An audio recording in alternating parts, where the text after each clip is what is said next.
15 avril. Pierre Mercier pour vous accompagner au cours des prochaines minutes dans cette animation qui commence toujours de la même façon par une devinette. Cette semaine, je suis particulièrement généreux. La devinette, elle est facile. Alors, je cherche un mot de 1, 2, 3, 4 lettres seulement. Et en plus, sur les 4 lettres, je vous donne la première M. Hein? Comme Mercier, tiens. Et un indice additionnel. On dit son coût est souhaité. Puis je vais en rajouter un autre indice en prime, tiens. On dit si on associe ce terme-là au mot homme, cela devient négatif ou à tout le moins agressif.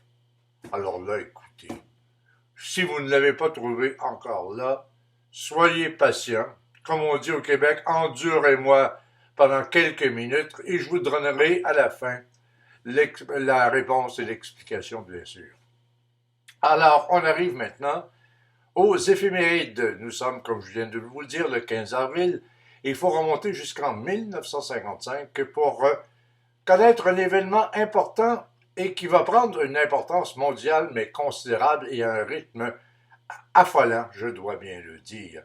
C'est au 15 avril 1955 qu'a été créé le premier restaurant McDonald's.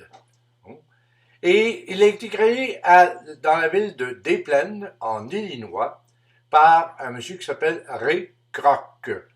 Et Kroc, je vous l'appelle, c'est K-R-O-O-O-C, et non pas un double K.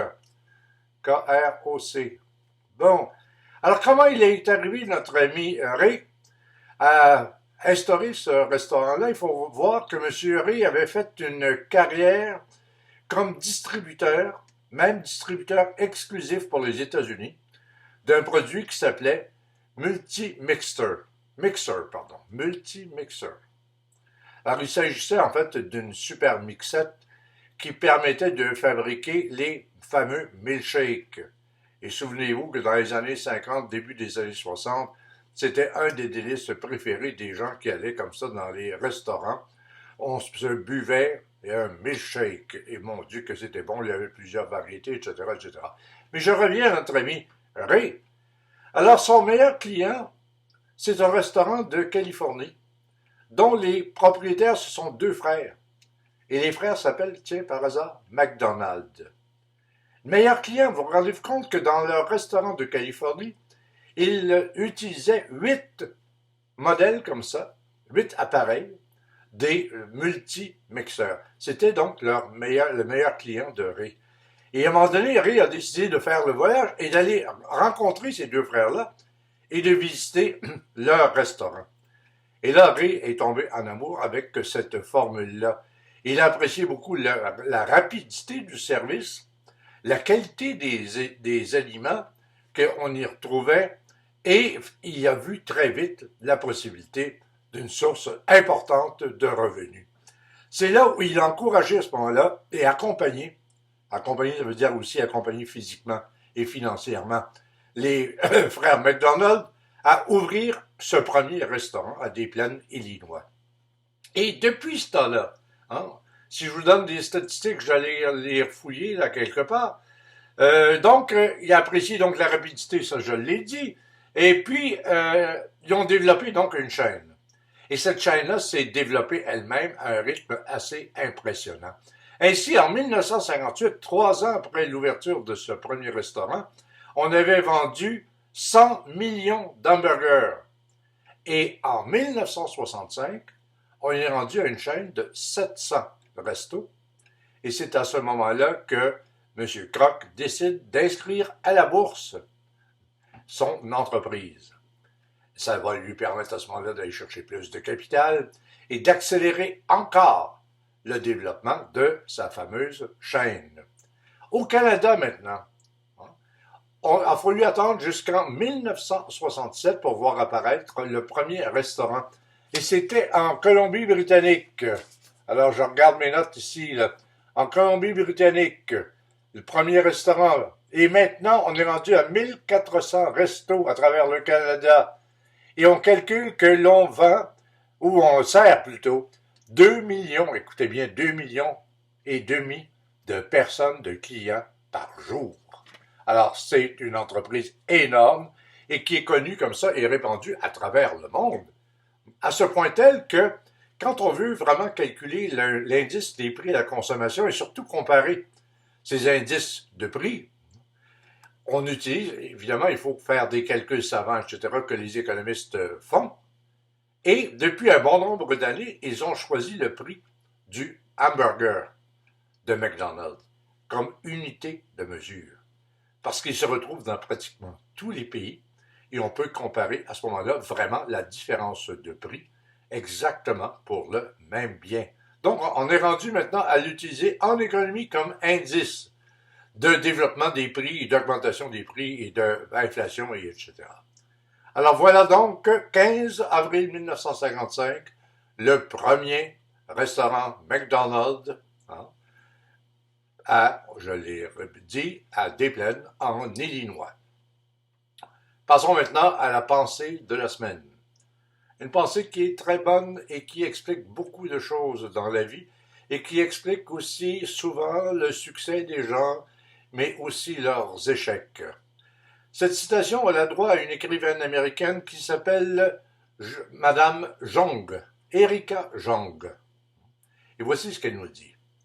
Tout le monde a du talent.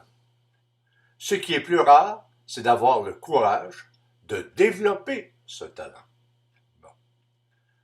Reprenons les termes. On dit tout le monde a du talent, ou presque tout le monde. On ne dit pas le même talent, on ne dit pas le talent dans le même domaine, mais chacun a un talent ou quelques talents spécifiques. Mais c'est pas tout de l'avoir, ce talent-là. Il faut avoir le courage, la détermination, le sens de l'effort pour pouvoir le développer et en faire quelque chose qui va nous permettre de progresser. Et ça, hélas, il y a des gens qui négligent leur truc. En se disant, ben moi, écoutez, j'ai du talent, je réussis bien à l'école, j'ai pas besoin de faire d'efforts et tout ça. T'as pas besoin de faire d'efforts. Ben, t'en fais peut-être pas à l'école, mais quand tu vas sortir de l'école pour pouvoir développer ton talent, il va falloir que tu fasses tes efforts. Mais souvent et malheureusement, ces gens qui se sont habitués à réussir facilement sans effort ne réussissent pas à développer le sens de l'effort par la suite pour utiliser ce talent-là à plein escient et à plein rendement. On parle à ce moment-là, et souvent de fois, de ratés. On a déjà dit des ratés sympathiques, mais moi, un raté, je ne trouve pas sympathique. Je trouve ça un peu pitoyable. Donc, le talent, c'est bien, mais la nécessité de le développer, c'est encore mieux. Alors, merci à Madame Young et à cette pensée importante. On retourne encore une fois dans mon album photo. Et là, les deux premières photos, je reviens, je radote, je sais, ça fait partie effectivement de mes obsessions, mes belles obsessions, je dois dire, la Russie et particulièrement les églises en Russie. Regardez la première, nous sommes dans une allée qui mène à une chapelle, on peut dire peut-être une église, mais à cette taille-là, moi je dirais plutôt une chapelle. Et regardez encore une fois les clochers à bulbes, typiques, n'est-ce pas, de la Russie. Et regardez les dorures également. Et si on va dans le détail, on va peut-être pas sur celle-là, mais sur la suivante. Tiens, glissons sur la suivante. On a un gros plan comme ça de ces clochers à bulbes. Donc, vous voyez la croix, évidemment. Et puis, évidemment, les croix, dans ce cas-ci, les couleurs et les mosaïques aussi, le travail qui est extraordinaire. Donc, une forme d'architecture spectaculaire et importante et très répandue, évidemment, en Russie. Et je termine avec ma troisième photo, une fleur. Vous connaissez bien sûr mon engouement pour les fleurs, et particulièrement pour les tulipes, qui sont les annonciateurs de printemps. Parce que ce sont parmi les premières fleurs à arriver au printemps, mais à nous laisser entrevoir, et particulièrement en ce 15 avril, entrevoir que les choses vont s'améliorer sur le plan de la chaleur, que la végétation va se développer et tout et tout. Et là, je vous ramène à cette photo-là. Regardez le détail de ces tulipes. On a l'impression que c'est un peintre qui, avec un pinceau, mais très effilé, a dessiné comme ça le rose, les motifs roses, d'une finesse incroyable. Et c'est la nature qui a fait ce travail-là. N'est-ce pas extraordinaire? Gardons notre sens de l'émerveillement. Formidable comme photo. Je glisse maintenant sur le mot d'esprit et je l'ai déjà cité à plusieurs reprises. Je reviens à Pierre Daninos qui nous dit « Les gens ne connaissent pas leur bonheur, mais celui des autres ne leur échappe pas. » Très souvent, on vit bien, on vit à l'aise, on vit relativement la situation de bonheur, mais on s'habitue à notre bonheur. Et tranquillement, pas vite, dans notre esprit, il occupe de moins en moins de nos préoccupations et on a l'impression qu'on vit une vie normale, ordinaire, mais le bonheur, il est là. Mais on a oublié de le stimuler. On a oublié de se rappeler qu'il est toujours là. Par contre, ce qui attire notre attention, c'est le bonheur des autres.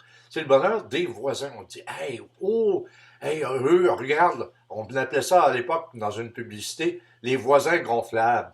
Hey, les voisins ont quelque chose de plus que nous. Donc, ils sont un peu plus heureux parce que dans une société de consommation, très souvent, le bonheur, malheureusement, se chiffre en objet, qu'on peut s'acheter. Bon. Alors là, on se dit, ben oui, à l'époque, c'est ce qu'on se disait. Ah, nos voisins ont ça, ils sont plus heureux que nous, donc on va s'acheter la même chose. Et là, c'est les voisins gonflables. Et c'est bizarre, hein? Parce que ces fameux voisins-là, ils voient les autres voisins et se disent, hey, eux sont encore plus heureux que nous. Commençons donc par apprécier ce que l'on a. Commençons donc, quand on peut le faire et quand on le vit vraiment, à apprécier et à valoriser le bonheur qui nous permet de nous développer, qui nous permet de vivre bien, à l'aise. Quand je dis à l'aise, je ne parle pas que économiquement, bien sûr, le bonheur. Et puis, je vous avais promis de revenir sur le mot de la devinette. Alors, un mot de 4 lettres, commençant par M, la main. La main. On dit donner un coup de main, venir en aide à quelqu'un. On se disait, son coup est souhaité. Puis j'avais rajouté un autre indice en disant que si on associe le mot, mais maintenant on le sait, le mot main à homme, on obtient homme de main. Hein? Quelqu'un qui est payé très souvent pour faire des basses actions, des actions viles. Hein? C'est un homme de main qui fait la sale job, comme on dit au Québec. Alors voilà, vous savez tout maintenant sur le coup de main qui est plus agréable que la rencontre avec un homme de main. Et c'est là-dessus que se termine cette animation. N'oubliez pas de revenir, comme d'habitude, j'espère que ça va devenir une habitude de plus en plus importante, de revenir la semaine prochaine. Nous serons le 22 avril et on espère tout le monde pouvoir s'y retrouver. Allez mes amis, faites attention à vous, portez-vous bien. Au revoir.